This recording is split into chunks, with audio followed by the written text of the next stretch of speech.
कल खेल में हम हो न हो पर हम तुम्हारे रहेंगे सदा. જીવનનો તખતો ગમે ત્યારે તખતા પલટ કરે છે.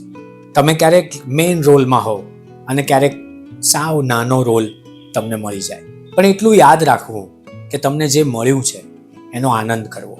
ક્યારેક આખી ફિલ્મમાં એક નાનકડું પાત્ર કથાનું અને ફિલ્મનું ગેમ ચેન્જર બને છે. શો મસ્ટ ગો ઓન રહેવો જોઈએ. તમને જે મળ્યું છે એનાથી સંતોષ માનવો અને હજુ મને સારું મળી શકે એમ છે એની ધગશ રાખવી.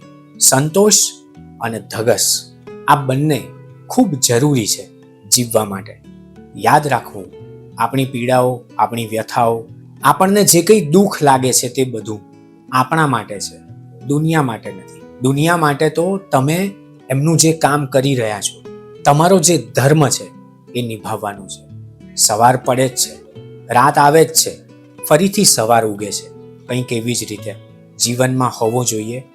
શો મસ્ટ ગો ઓન, કંઈ પણ થાય. એકવાર નજરથી નજર મળી જાય પછી વારંવાર નજર મેળવવી જરૂરી નથી પ્રેમમાં. પછી તો જાણે અજાણે એ પ્રેમ એની પોતાની રીતે, એની પોતાની પ્રીતે એકબીજાને ઉઘાડતો હોય છે.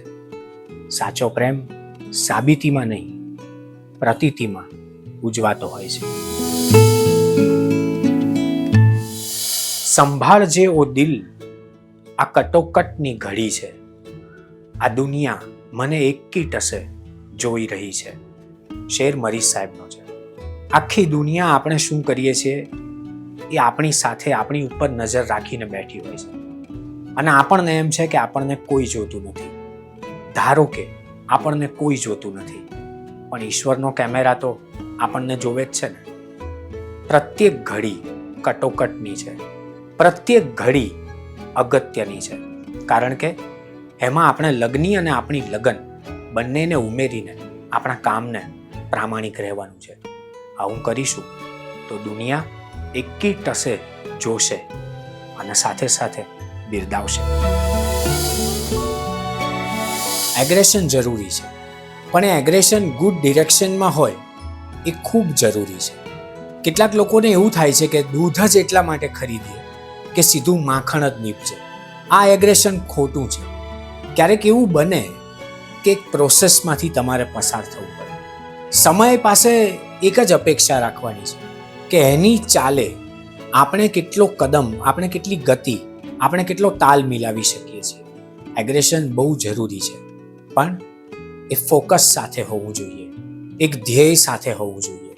તમે નક્કી કર્યું હોય કે હું અહીંયા પહોંચવા માંગુ છું, એ પહોંચવા માંગુ છું એ અપેક્ષા સાચી છે, પણ એના રસ્તાઓ ક્યારેક ખોટા પસંદ થઈ જાય છે. એ વાત કદાચ નથી ગમતી અને એટલે જ આપણે દુઃખી થઈએ છીએ. એગ્રેશન ગુડ ડિરેક્શન સાથે હોય ત્યારે જીવનમાં ખુશીઓ અને નસીબ બંને આપણી સાથે બહુ વર્ષો પછી આપણે જેને શોધતા હતા એવા દોસ્ત બનીને ધબકતા હોય છે. આપણા કરતાં મોટી હોય તો મમ્મીની ગરજ સારે, આપણા કરતાં નાની હોય તો દોસ્તની ગરજ સારે.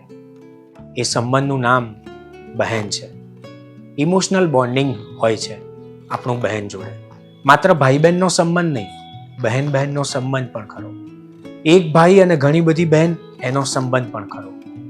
બહેન એવી વ્યક્તિ છે જે ક્યારેય કશું જ શિખામણના સ્વરૂપે કહેતી જ નથી. ભૂલ થઈ જાય પછી આપણને માર્ગદર્શન આપે છે અને આપણને બહેન ઉપર એ જ વાતનો ગુસ્સો હોય છે કે પહેલાં કીધું હોત તો આ સંબંધ કાંડા ઉપર રાખડી તો જરૂર બાંધે છે, જીવનમાં ફૂલોની પાંખડીથી સુગંધોના તોરણ પણ બાંધે છે. આપણી પાસે હોય એ બધા જ કામો કરવા ન જોઈએ. કેટલાક કામોને સમય ઉપર છોડી દેવા જોઈએ. આપણને એવું લાગે ક્યારેક કે આ કામ કેમ બાકી છે, આ કામ કેમ બાકી છે, પણ ક્યારેક અંદરનું ઇન્ટ્યુઇશન એવું કહેતું હોય કે હજુ આ કામનો સમય નથી આવ્યો, માટે એનો અજંપો ન રાખવો. આ કામ બાકી છે એટલે એની અકળામણ આપણને થાય એ સ્વાભાવિક છે. પણ યાદ રાખવું, બધા જ કામો વર્તમાન માટે નથી હોતા. કેટલાક કામો એવા હોય છે જે એનો વર્તમાન સ્વયં લઈને આવે છે. ક્યારેક એવું થાય ત્યારે યાદ રાખવું, જે થયા છે એમાં આપણે હૃદય નીચોવીને જીવ્યા છે કે નહીં. આવું બનશે ત્યારે એક જુદી સવાર આપણામાં ઉગશે. આપણે કોઈકને પ્રેમ કરતા હોઈએ એનો અર્થ એ નથી કે એ વ્યક્તિને કાયમ આપણે કેટલો બધો પ્રેમ કરીએ છીએ એના પુરાવા અને ખુલાસા આપવા જ જોઈએ. વાત જો પ્રેમની જ છે તો એ આપણાથી શરૂ થઈને એ વ્યક્તિ સુધીના વર્તુળને પૂરી કરવી જોઈએ. વાત એટલી જ છે કે પ્રેમ પર ભરોસો હશે તો પ્રેમ કરનારી વ્યક્તિ ઉપર ભરોસો આપોઆપ ઉગી જ નીકળવાનો છે. તમે પ્રેમ કરો છો એ અગત્યનું છે. કેટલો પ્રેમ કરો છો, કોને પ્રેમ કરો છો, એ બધા જ પ્રશ્નો પ્રેમ શરૂ થાય છે ને ત્યાંથી ઓગળી જતા હોય છે.